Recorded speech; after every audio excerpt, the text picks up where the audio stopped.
Kysaiah Pickett, Lloyd, put on a masterclass. He could have kicked 9, 10 goals even, potentially, with what he did against the Swans yesterday. He is the best player at this football club. He is reigniting this footy club, which started 0-5 and is now 5-6. And he's playing in a way, Lordo, which blows away the opponents because he does go into the middle as well as kick goals. Yeah, one of the great individual performances of the season. 13 score involvements, 5 goals for, as you said. They tried Wicks, but you see Wicks here. He's just out of his depth, out of his class, and Kysaiah just can do everything. So he can go inside mid.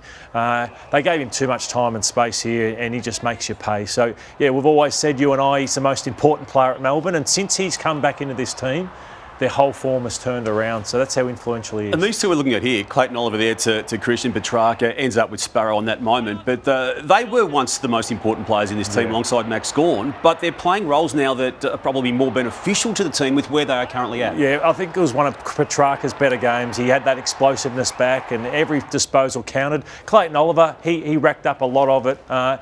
And looked happy yesterday, which is what they're after. And full credit to Simon Goodwin. Yes. Damo. We're going to talk about Vossi and maybe looking to make some more changes and throw the magnets and make some hard calls.